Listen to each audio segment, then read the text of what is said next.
हरे हरे हरे कृष्णा। आप सभी का हार्दिक स्वागत है। आज हम श्रीमद् भगवद गीता यथारूप का श्रवण करने वाले हैं। पिछली कक्षा में हम आशा करते हैं कि आप सब लोगों को अच्छे से याद होगा, है ना। तो आज हम फिर से भगवद गीता के श्लोक संख्या 31 से पाठ करने वाले हैं। भगवद गीता 2.31। स्वधर्मपि चावेक्षं न विकं तु महर्षि धम्यवृद्ध यथा युद्ध इच्छयो अन्यत् क्षत्रियस्य न विद्यते। क्षत्रिय होने के नाते अपने विशिष्ट कर्म का विचार करते हुए तुम्हें जानना चाहिए कि धर्म के लिए युद्ध करने से बढ़कर तुम्हारे लिए अन्य कोई कार्य नहीं है। अतः तुम्हें संकोच करने की कोई आवश्यकता नहीं। तो यहाँ पे क्या बता रहे अर्जुन ने, तो हमने जैसे पहले बता दिया था कि वो कल हमने जैसे कि हमने चर्चा किया था कि आत्मा का भगवान यहाँ क्या करें, ये लास्ट श्लोक दे रहे थे। आज क्या बता रहे हैं, आज अर्जुन जो क्षत्रिय है, क्षत्रिय होने के कारण वो क्या है, वो भटक चुका है ना। वो क्या है कि बोले कभी मैं युद्ध नहीं करूँगा, है ना, भगवान की शरण ग्रहण ली है, तो अभी भगवान उसको उपदेश देना चालू करेंगे, क्षत्रिय का कर्तव्य, है ना। अर्जुन तो ये भी भूल चुका था कि मैं कौन हूँ, तो भगवान गुरु के रूप में अभी क्या करें, उनको उपदेश दे रहे हैं। तो बोले अभी क्या है, अर्जुन ये कह रहा है कि मैं युद्ध नहीं करूँ, अभी छोड़ के जाने का विचार बना लिया उसने, शस्त्र सब छोड़ दिए। अब क्या कर रहे हैं, उसको उपदेश देने के लिए भगवान अब बता रहे कि तुम क्षत्रिय हो, तुम कैसे छोड़ के जा सकते हो, ऐसे कैसे जा सकते आप। तो यही उपदेश दे रहे भगवद गीता इस 31वें नंबर श्लोक में। तो बोले तुम्हारा क्षत्रिय का तो कर्तव्य होता है, क्षत्रिय का होता है वो कभी भी युद्ध से पीछे नहीं हटता। तुम कैसे हट रहे हो, है ना, तुम्हें तो युद्ध करना चाहिए, तुम तो क्षत्रिय हो। इस प्रकार से बोले कि 4 वर्ण में द्वितीय वर्ण उत्तम शासन के लिए और क्षत्रिय कहलाता है। बोले क्षत्रिय का अर्थ बता रहे, क्षत्र का अर्थ क्या होता है। यहाँ पे जो क्षत्रिय है उसका क्षत्र जो पहले आता है, क्षत्र का अर्थ होता है चोट खाने वाला, है ना। क्षत्रिय हमेशा युद्ध में जाता था, क्या चोट खाया हुआ होता है, किसी रक्षा करता तो चोट लग जाता है। तो क्षत्रिय किस प्रकार बताया, क्षत्र का अर्थ बताया है चोट खाने वाला। और त्रैते का अर्थ क्या होता है, त्रैते का अर्थ रक्षा प्रदान करने वाला। जो क्षत्रिय होता है वो रक्षा प्रदान करने वाला। लेकिन अभी के भौतिक संसार में कोई भी लोग अपने नाम के पीछे क्षत्रिय लगाते हैं, लेकिन क्या है, ये लोग क्षत्रिय अभी रहे नहीं, नाम के क्षत्रिय रह गए। पहले क्षत्रिय क्या होता है, दुर्बल व्यक्ति की रक्षा करता था, लेकिन अर्जुन भी क्षत्रिय कहा जा रहा है। लेकिन अभी जो हम बात कर रहे हैं, जो भौतिक संसार में क्षत्रिय लिखे, लेकिन वो अपनी ही रक्षा नहीं कर पा रहे, दूसरे की रक्षा क्या कर पाएंगे, सिर्फ नाम के क्षत्रिय रह गए। क्षत्रिय वन में अखेट करने के प्रशिक्षण दिया जाता था। बोले कि जो जंगल में होता है, क्षत्रिय को पहले क्या होता है, क्षत्रिय व्यक्ति को तभी माना जाता था, तब क्या होता है, जब माना जाता था व्यक्ति जंगल में जाके शेर को ललकारता है और शेर के साथ युद्ध करता था, और युद्ध करने के बाद कि शेर को अगर मार दिया तो आप क्षत्रिय कहलाएंगे, ये प्रभुपाद कह रहे हैं। तो उसमें प्रभुपाद ये भी लिखे हैं, जयपुर में जो राजस्थान में है अभी, तो राजस्थान में क्षत्रिय है अभी, तो अभी नहीं, प्रभुपाद के समय थे, ऐसा कह रहे हैं शायद प्रभुपाद लिखे हैं। इसका मतलब वही है कि बोल रहे प्रभुपाद लिखे कि जयपुर में या राजस्थान में क्या है, अभी भी क्षत्रिय है जो क्या करते, क्षत्रियों का टाइटल तभी पीछे मिलता था, वो जंगल में जाके शेर को ललकारता था, उनसे युद्ध करता था, और जीत के आते तब उनको क्षत्रिय का टाइटल दिया जाता था, पीछे क्षत्रिय नाम लगता था उस व्यक्ति के आगे, तभी क्षत्रिय माना जाता था। ये प्रभुपाद लिखे हैं इसके अंदर। और बोल रहे हैं युद्ध में विरोधी ईर्ष्यालु राजा से संघर्ष करते हुए मरने वाला राजा या क्षत्रिय को मृत्यु के अंत में उच्च लोक प्राप्त होते। तो बोले अर्जुन बोले तुम भी तो क्षत्रिय हो, है ना, तो बोले कि तुम युद्ध करो, और मर भी गए तो क्या होगा, तुम्हें उच्च लोक की प्राप्ति हो जाएगा। इस प्रकार से बता रहे क्षत्रिय का कर्तव्य यही है कि अगर मर भी गया तो क्या होगा, ऊंचे लोगों को प्राप्त हो जाएगा। अग्नि में मरे गए पशुओं को होती है अत धर्म के लिए युद्ध भूमि में वध करना या यज्ञिक अग्नि में पशुओं का वध करना। जैसे कि अभी चले यहाँ पे तो बड़ौदा या गुजरात में तो नहीं होता है, लेकिन अधिकतर राजस्थान में ये बहुत चलता है। जैसे अभी नवरात्रि चल रहा है, नवरात्रि में क्या होता है, देवी देवता के नाम पर बलि दी जाती थी, यज्ञ पूरा। ये प्रमाणिक भी ऐसा कहा जाता है कि जिस व्यक्ति को मांस खाना होता है तो इस प्रकार से बलि दे सकता है। लेकिन जैसे ही बलि दिया जाता था उस पशु का, तो वह क्या करता, तुरंत नया रूप उसको मिल जाता है या नया जन्म हो जाता मनुष्य के रूप में। या मनुष्य के रूप में जन्म नहीं मिलेगा तो क्या होगा, ज़्यादा था वो ऊपर स्वर्ग लोगों को, ऊपर के लोग में चले जाता था। तो बोले इसका मतलब क्या हुआ कि जो लोग पशुओं को मार कर खा रहे हैं अपने जीवा के टेस्ट के लिए, है ना। आजकल तो नवरात्रि चल रहा है, लेकिन माता दुर्गा को या अन्य किसी काली माता को क्या करेंगे, पशु का बलि तो देंगे, लेकिन क्या करेंगे, अपने जीवा के टेस्ट के लिए देंगे। बोले हमें भी कुछ मिल जाए, और पूरे गांव वालों से पैसा इकट्ठा करके क्या करते हैं, बकरे खरीदते हैं और उसको क्या मारते हैं ऐसे सिर्फ देवी के नाम पर।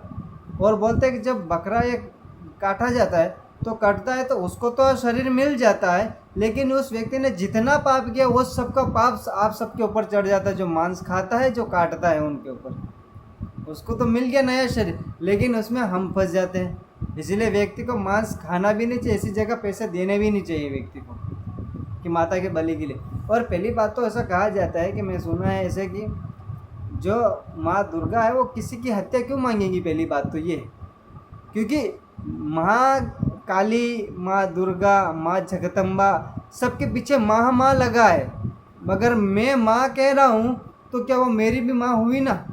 तो एक माँ अपने पुत्र की हत्या कभी कर सकती है क्या, ये मार सकती है? या ऐसा हो सकता है जैसे कि उदाहरण के लिए, जैसे कि आप में से बहुत सारे लोग होंगे जो पिता है, माता है, कि आपका पुत्र हो चुका है और ये आप ये कहें कि अगर इनका वध कोई कर देगा तो मैं बहुत ज़्यादा खुश होंगे आप सब लोगों से। ऐसा होगा कभी? कभी नहीं होने वाला। सब दुखी होने वाले हैं, सब रोने ही वाले हैं। तो वो माँ सोचिए, इन जैसे बेजुबान जो बोल नहीं पा रहे, उनकी भाषा समझ नहीं पा रहे, और उनको बलि दिया जाएगा तो वो क्या माँ संतुष्ट होगी? इसे माँ कभी संतुष्ट नहीं होती है। ये पता नहीं किसने नियम बना दिया है, लेकिन एक तरह से देखा जाए गलत है ये। पहले क्या होता था, पहले के प्रमाणिक जो यज्ञ किया जाता था, है ना, ब्राह्मणों के द्वारा, उसके बाद बलि दिया जाता, लेकिन उसमें भी ये बताया जाता है कि बलि दिया जाता था, उसमें भी उस जो जानवर है उसका मांस नहीं खाया जाता था। और मांस, और बोले कि ऐसे जानवरों को बलि दिया जाता था जिसमें वो बूढ़ा हो चुका होता है, उस समय उसका बलि दिया जाता था और वो अगले जन्म में मनुष्य जीवन प्राप्त कर लेता था। ये देवता के लोक में चला जाता था। लेकिन आजकल तो यहाँ पे तो खरीद के लाते हैं, उनको मारते रहते हैं। तो ये सभी के सभी लोग नर्क में जाने वाले हैं, क्योंकि उन्होंने क्या किया, नियमों का उल्लंघन किया। इसमें बताएंगे, हम आगे पढ़ेंगे तो नियम का उल्लंघन करने वाले व्यक्तियों का क्या क्या होता है, इसमें हम आगे बढ़ेंगे। भगवान इसके अंदर बहुत सारा कुछ बता रहे हैं। और क्या बता रहे हैं, यज्ञ में बलि दिए गए पशुओं को स्वरूप बिना विकसित प्रक्रिया तुरंत, हाँ ये तो हमने पढ़ लिया। अभी क्या बता रहे, आगे बता रहे हैं, बोले कि ये सब जो क्षत्रिय है, ये क्या है, जो क्षत्रिय अभी युद्ध की भूमि में सब लोग इकट्ठे हुए, है ना, ये सभी लोग आए हैं युद्ध करने के लिए। सभी के सभी लोग मारे जाएंगे, और मारे जाने के बाद ये है, ये कोई तो उच्च लोक में जाएंगे या तो फिर से मनुष्य योनि में आ जाएंगे। इसलिए अर्जुन तुम संकोच मत करो, युद्ध करो, इस प्रकार से बोल रहे। उसके बाद बताए दो स्वधर्म बता रहे हैं। स्वधर्म कौन सा? एक तो होता है आत्मा का धर्म, दूसरा देहात्म बुद्धि का धर्म, है ना।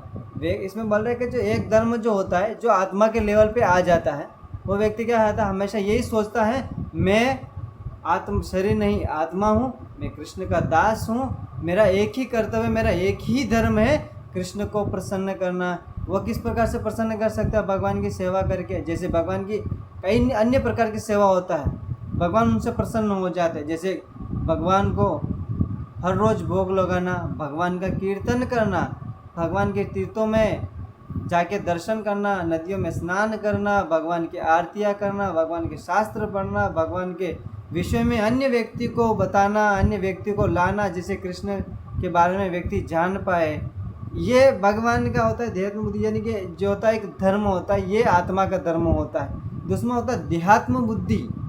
देहात्म बुद्धि क्या होता है? देहात्म बुद्धि का धर्म क्या होता है? देहात्म व्यक्ति का धर्म क्या होता है कि वो व्यक्ति का धर्म यह होता है शरीर रूपी होता है। शरीर रूपी कैसे? उसका धर्म क्या है?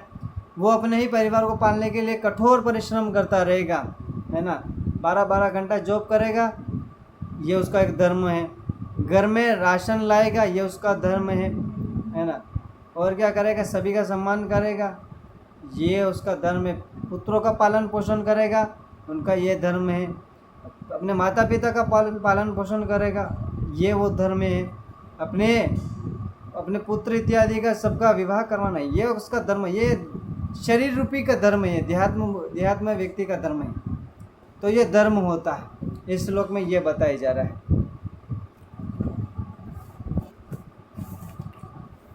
एक सेकंड, थोड़ा मिस्टेक हो गया है।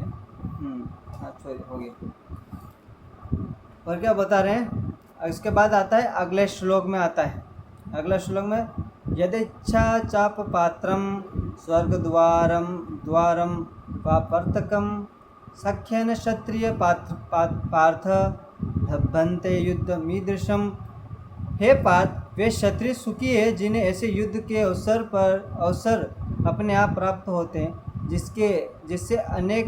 जिससे उनके लिए स्वर्गलोक के द्वार खुले होते हैं। अभी क्या बोल रहे हैं भगवान कि हे अर्जुन, अभी क्या है, युद्ध ने आपको नहीं चुना है। सॉरी, आपने युद्ध को नहीं चुना। आप तो चाहते थे युद्ध टल जाए, लेकिन ये सामने कौरव है ना, इन्होंने क्या किया? आपको युद्ध का एक अवसर दिया, आपका दरवाज़ा खटखटा रहा है। आप क्षत्रिय तो यही मौका ढूंढता रहता है कि उसको युद्ध करना है। और बोले कि जो बोलते हैं कि जो राज्य में जो जिसके हाथ में गलत राज्य चला गया है, उसको क्या करना? उसको सही राजा को वहाँ पे उस राजगद्दी पे बिठाना होता है। तो सभी वहाँ की प्रजा जो थी, है ना, वहाँ पे क्या सभी लोग चाहते थे कि पांडव क्या करें? इस राज्य को संभालें, ये राजा ये बने, युधिष्ठिर महाराज राजा बने। ये नहीं चाहते थे कौरव राजा बने, धृतराष्ट्र राजा बने, ये कभी नहीं चाहते थे। प्रजा भी दुखी थी वहाँ के, और क्या साथ साथ में उनकी सैनिक भी दुखी थी, क्योंकि सभी के सब लोग इस प्रकार से हो गए थे। जैसे कि उदाहरण के लिए कहें कि जैसे उन लोगों ने क्या किया कि माता द्रौपदी का भी इन्होंने क्या किया, इस प्रकार से अपमान किया। तो सभी सैनिक भी वहाँ पे लोग यही कह रहे थे, ये कैसे राजा हैं जो कि एक स्त्री को, निर्बल स्त्री है, जो उसको क्या किया, उनके वस्त्र उतारे जा रहे हैं, निर्वस्त्र किए जा रहे हैं। लेकिन फिर भगवान ने रक्षा किया, तो वो अलग लीला आती। तो बोले कि तुम ऐसे कैसे बच रहे हो, है ना, तुम्हारे साथ कितना अधर्म हुआ है और तुम ही युद्ध नहीं करना चाहते। बोले तुम भागना चाहते हैं, युद्ध से भागना चाहते हैं। तो अर्जुन इसमें ये प्रश्न उठा सकता है ना कि प्रभु आप भी तो भागे थे ना, जब जरासंध ने युद्ध किए, मथुरा पे अटैक कर रहा था, बार बार युद्ध करने आ रहा था, 17 बार अटैक किया था उसने मथुरा पर, 17 बार कर रहा था। तो वह क्या है, हर बार युद्ध कर रहा था। तो अभी क्या किया, अभी भाग जाते हैं, और उसी वजह से आपका नाम रणछोड़ पड़ भी गया, है ना। तो बोले जरासंध जो है वो कोई क्यों युद्ध कर रहा था, क्योंकि ऐसा बताया जाता, राधा गोविंद स्वामी महाराज बताते इसके अंदर कि जरासंध और कंस को भगवान ने मार दिया था, इसलिए जरासंध बार बार युद्ध कर रहा था, अटैक कर रहा था मथुरा पे। जरासंध जो था कंस का दामाद लगता था, इस प्रकार से बता रहे थे राधा गोविंद स्वामी महाराज कि कंस का दामाद जरासंध लगता था। बोले कि इसने कैसे मार दिया मेरे ससुर को, है इसकी इतनी हिम्मत। तो कंस क्या करता, कंस का मार दिया तो क्या, जरासंध आता था, सेना इकट्ठा करके लाता था और मथुरा पे अटैक करता था। लेकिन कृष्ण बलराम एक ही झटके में सभी की सेना को मार देते थे, असुरों को मार देते, या जो धर्म का पालन नहीं करते उन सभी को मार देते। लेकिन जरासंध को ऐसे छोड़ देते थे कि जाओ वापस सबको इकट्ठा करके लाओ जो धर्म का पालन नहीं कर देते, और वो लाते थे फिर मार देते, इसी प्रकार से चलता रहता था। तो फाइनली फिर उन्होंने जरासंध का वध किया भी है ना। आगे आता है, विश्व के परम भगवान कृष्ण अर्जुन को इस प्रवृत्ति को भर्त्सना करते हैं जब वह कहता है कि इसे युद्ध में कुछ भी लाभ नहीं दिख रहा है, ऐसे नरक में शाश्वत वास करना होगा। अर्जुन द्वारा ऐसे करते हुए केवल अज्ञानजनक थे। वह अपने स्वधर्म के आचरण में हिंसक बना रहा था, किंतु क्षत्रिय के युद्ध में स्थित होकर इस अहिंसक बनना मूर्ख का दर्शन है। तो बोले कि अभी अर्जुन क्षत्रिय था लेकिन युद्ध करने से मना कर रहे, लेकिन बोले कि अपने स्वजनों को मार के क्या होगा, सभी लोग हम सब लोग नरक में चले जाएंगे, है ना, इस प्रकार से बोल रहे। लेकिन आगे इसमें बता रहे हैं कि बोले पराशर मुनि भी इसके आगे बताते हैं कि क्षत्रिय का कर्तव्य हो युद्ध करना, तुम कैसे पीछे हट सकते हो, इस प्रकार से बता रहे हैं। क्षत्रिय का बोले जो क्षत्रिय जो होता है वो अगर युद्ध में पीछे कदम हटा लेता था तो वास्तविक नरक में ही जाता है। तो भगवान इसमें आगे ये भी कह रहे हैं, अर्जुन मेरा कहना तो ये है कि आप कम से कम युद्ध करो, और क्या करो, युद्ध करते अगर आप मर भी गए तो भी कोई फ़र्क नहीं, मुझे गर्व होगा कि आप युद्ध तो किया कम से कम मेरी प्रसन्नता के लिए। भगवान कह रहे युद्ध करो। तो बोले तुम भाग रहे हो तो अन्य लोग क्या बोलेंगे, अरे ये कृष्ण का मित्र, ये कृष्ण अर्जुन का मित्र क्या है, ये युद्ध करने के लिए युद्ध में गए थे, अर्जुन मना कर रहा था, युद्ध कर नहीं रहा था, भगवान बार बार फोर्स कर रहे थे युद्ध करो, लेकिन कर नहीं रहे थे। युद्ध छोड़ के अर्जुन भाग गया तो साथ साथ में अर्जुन तो कहते बदनामी होगी, लेकिन साथ साथ में क्या भगवान की भी बदनामी होगी। तो भगवान ये भी कह रहे हैं कि आपकी तो बदनामी होगी, लेकिन साथ साथ में आपके गुरुजन आपके पिता जो है ना पांडु, उनके ऊपर भी कलंक लगेगा, आपके वंशजों में जितने भी हुए उन सबों के ऊपर कलंक लगेगा। अर्जुन आप युद्ध करो, आप क्षत्रिय हो, आपका जब से जन्म हुआ है तब से आपने क्या किया, आपने बचपन में क्या किया, खिलौने से नहीं खेले हैं। कोई ये छोटी मोटी होता है ना बचपन में, जैसे कि किसी को गाड़ी दिया जाता था, छोटा कार दिया जाता था या गन दिया जाता था। तो बोले अर्जुन आप तो बचपन से ही धनुष बाण से खेले हैं, आप कैसे अपने धनुष बाण छोड़ के इन सबको ऐसे छोड़ सकते हैं। युद्ध तो करना पड़ेगा, ये क्षत्रिय का कर्तव्य है आपका, आप युद्ध नहीं करोगे तो क्या होगा। तो भगवान बोले आपकी सबकी बदनामी तो होगी, हमारी भी बदनामी होगी। बोले अर्जुन तुम गैंगस्टर हो, है ना, बोले कितने बड़े गैंगस्टर हो, ये तो तुम्हारे सामने जो ये कौरव की सेना जो तुम देख रहे हो ये कुछ भी नहीं है। बोले बता रहे कि तुमने शिवजी तक को परास्त किया है, बोले कि देवी देवता को भी तुमने परास्त किया है। एक बार क्या है, भगवान कृष्ण रथ चला रहे थे, अर्जुन पीछे पे गांडी लेके खड़े थे और सारे देवी देवता से युद्ध करने के लिए चले पड़े। तो सारे देवी देवता को भी उन्होंने परास्त किया है और शिव जी को भी परास्त किया, और शिव जी को परास्त करने के बाद उनको एक अस्त्र मिला था। इस अस्त्र का नाम है पशुपात अस्त्र नाम दिया है, कि बोले तुमने शिव जी को भी परास्त करके उनको प्रसन्न करके उन्होंने आपको ये शस्त्र दिया था। उसके बाद आपने अपने गुरु द्रोणाचार्य को भी प्रसन्न किया था, और गुरु द्रोणाचार्य को प्रसन्न करने के बाद तुम्हें उन्होंने भी एक अस्त्र दिया था। बोले कि इस अस्त्र से आप उनका भी वध कर सकते हो। द्रोणाचार्य इतने मतलब बड़े वो योद्धा थे कि वो महाभारत को वो भी चुटकी में ख़त्म कर सकते थे, इतना उनके अंदर भी क्षमता था। तो बोले कि उन्होंने भी ये धनुष बाण दिया था अर्जुन को, कि आप उनको भी क्या कर सके, द्रोणाचार्य को भी वध कर सके। ये भी एक उन्होंने ऐसा एक धनुष बाण दिया था। बोल रहे कि अर्जुन को बोल रहे अगर आप युद्ध में मारा जाओगे तो क्या होगा, ज़्यादा था आप मर गए तो क्या होगा, आपको स्वर्ग को प्राप्ति हो जाएगा, है ना।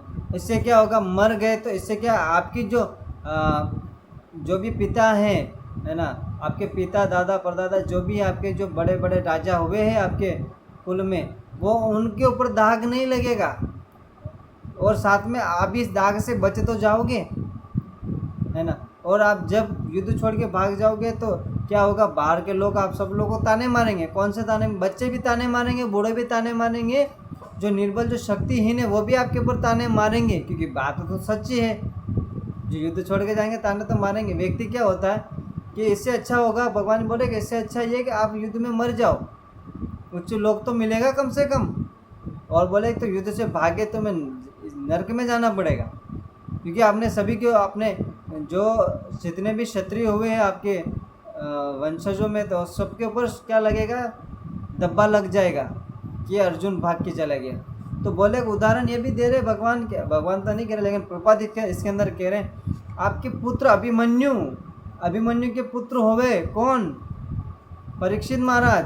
बोले जब कली ऐसे काले काले, उनका पूरा शरीर काला था और वो एकदम उसका जो है जो वेशभूषा था वो राजा की तरह था, वो अधर जो कि बैल के चारे पाँव काट चुका था। तो ये देखकर परीक्षित महाराज तुरंत तलवार लेके कूद पड़े और कली को मारने के लिए बोले कि आप ये कैसे कर सकते हैं, मेरे राज्य में आप ऐसे निर्बलता कैसे दिखा सकते हैं कि कोई पशु के ऊपर दया कैसे, आप ऐसे दयाहीन हो गए, आप उनके ऊपर दया नहीं कर रहे हो और तलवार लेके उनको मार रहे हो, है, पाँव काट दिया। तो बोले कि मैं एक ही झटके में आपको काट दूंगा, है ना। इस प्रकार से बोले कि इतने शूरवीर आपके जो वंशजों में आए हैं और आप उन सभी के ऊपर दाग लगा दोगे। बोले कि आपके पुत्र इतने विद्वान हैं, है ना। बोले आपने द्रोणाचार्य से क्या किया, जंगलों में जाके क्या किया, ज्ञान प्राप्त किया, और आप क्या कर रहे हैं, और आप ये सब युद्ध छोड़ के चले जाएंगे तो द्रोणाचार्य ये जो अन्य कौरव है वो ये क्या स्वीकार करेंगे कि अर्जुन तो हमसे डर के भाग गया, मतलब अर्जुन के अंदर कोई शक्ति नहीं है, साहस नहीं है। बोले कि जो देवी देवता भी आपके जो क्रोध से डरते थे, और वही देखिए कौरव है जो वो आपकी हंसी उड़ाएंगे, देवी देवता भी हंसी उड़ाएंगे, अरे क्या डर के उधर से हार के आ गया, युद्ध करके भाग के आ गया, सभी लोग आपका उपवास उड़ाएंगे। और ये तो कौरव तो खुश होंगे भाई साहब कि हम कितने शक्तिशाली हैं, है ना, पांडवों को भगा, ऐसे युद्ध भूमि में हमारी सेना को देख के भागे। तुम ये सोच रहे हैं कि ये मेरे पिता के समान है, मेरे गुरु के समान है, मेरे भाइयों के समान है, ये सब आप सोच रहे हैं, लेकिन दया भाव से सोच रहे हैं। लेकिन ये व्यक्ति नहीं सोचेंगे, ये आपका इसका लाभ उठाएंगे और क्या करेंगे, आपका पूरा क्या हंसी उड़ाएंगे। इस प्रकार से यहाँ पे बताया जा रहा है। और क्या बता रहा है, क्षत्रिय बोले कि क्षत्रिय का एक और यह है कि कहीं भी अहिंसा होती हो तो क्या करेगा, क्षत्रिय उसका रक्षा करेगा, उसका क्या करेगा, साथ साथ में जब भी हंसा जो निर्बल है उसको क्या कर रक्षा करेगा। इस प्रकार से यहाँ पे बताया जाए है। अंतिम निर्णय देते हुए अर्जुन के मित्र तथा गुरु के रूप में भगवान कृष्ण अर्जुन को युद्ध विमुख होने का अंतिम निर्णय देते हैं। अभी ये श्लोक है, इसमें अंतिम निर्णय दे रहे हैं कि आप क्षत्रिय है कैसे कर सकते हैं। ये भगवान भी अभी समझा रहे थे 5 श्लोकों में, ये भगवान यहाँ पे इस प्रकार से समझा रहे हैं। यदि अर्जुन तुम युद्ध प्रारंभ होने के पूर्व युद्ध भूमि छोड़ देंगे तो लोग तुम्हें कायर कहेंगे, और यदि तुम सोचो कि लोग सोचते हैं कि लोग गाली देते हैं किंतु तुम युद्ध भूमि से भागकर अपनी जान बचा लोगे, तो मेरी सलाह है कि तुम युद्ध में मर जाना ही श्रेष्ठकर होगा। तुम जैसे सम्मानी व्यक्ति के लिए अपमानित मृत्यु से भी बढ़कर है। अतः तुम्हें प्राण भय से भागना नहीं चाहिए, युद्ध में मर जाना ही श्रेष्ठकर होगा।